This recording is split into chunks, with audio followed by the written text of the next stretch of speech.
আসসালামু আলাইকুম, hello everyone. আপনারা কিতা ভালো আছেননি? আমি বাতাসা আবার একটা ব্লগ নিয়ে হাজির আপনার মাঝে। কিতা অবস্থা? আপনার শরীর স্বাস্থ্য আছে নি পালা? আশা করি দোয়া করি আপনারা পালা থাকতা, আমিও ভালো আছি ইনশাল্লাহ। তো কিতা অবস্থা? আমি আইছি আসলে কিছু কথা খোয়ার লাগিয়া। স্বার্থের পৃথিবীতে পাশে কেউ থাকে না কোনো দিন। কারণ কেন জানেনি? দুনিয়াটা হয়েছে কি স্বার্থপর। আপনি দিতে পারবা যত সময়, খাওয়াইতে পারবা যত সময়, অত সময় বালা আপনার প্রশংসা করব। আপনি দিতে পারতা না, খাওয়াইতে পারতা না, আপনার পিছিয়ে দিক গিয়া আপনার বদনাম গাইব। এগুলো হয়েছে কি কিছু কিছু মানুষের অভ্যাসে পরিণত হয়ে গেছে কি। তো হঠাৎ করে কথা হওয়ার কারণ কিতা হয়তো আপনারা মনে প্রশ্ন জাগতে পারে যে বাতাসে হঠাৎ করে ব্লক আইয়া এই ধরনের কথা কইন কিতা লাগিয়া।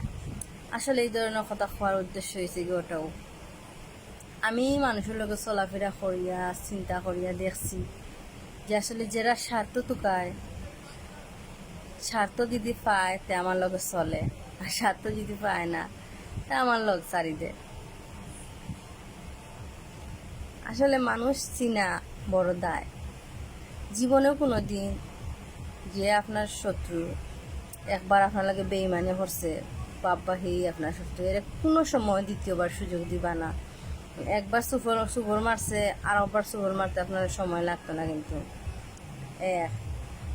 দ্বিতীয় কথা হয়েছে গিয়া আপনি চিন্তা করে দেখবা আপনার আশেপাশে চাইয়া যে সে আপনার বালা পায় আর সে আপনার বাদ পায়।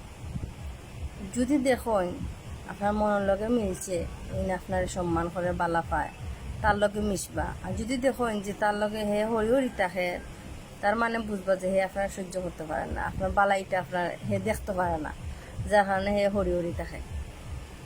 বুঝছেন? তো পৃথিবীটা হয়েছে গিয়া এরকম জায়গা যে স্বার্থ ছাড়া কেউ চলে না।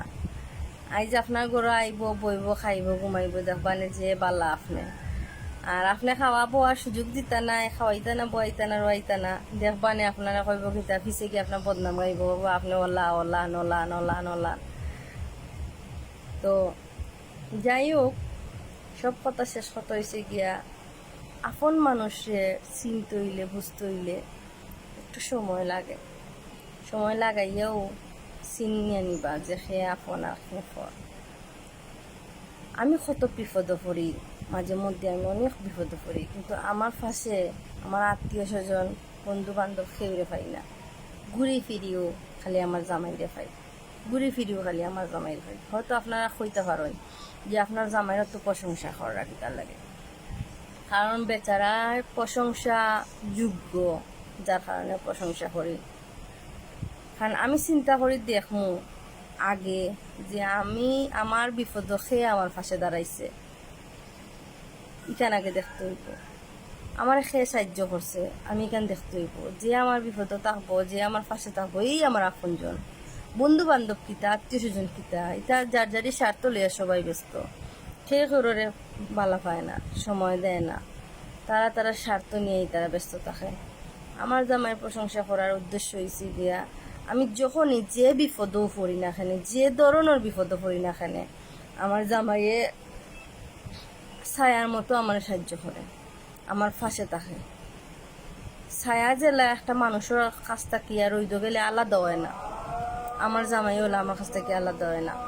আজান পড়ে গেছে, নেক্সট টাইম মাতনি ইনশাআল্লাহ। পাল্লা হোক, দোয়া করবা আমরা সংসার লইয়া মাতছি। আমার দাম্পত্য জীবন সুখী হইতো, ছেলে সন্তান আছে আমার, ভালো থাকতাম।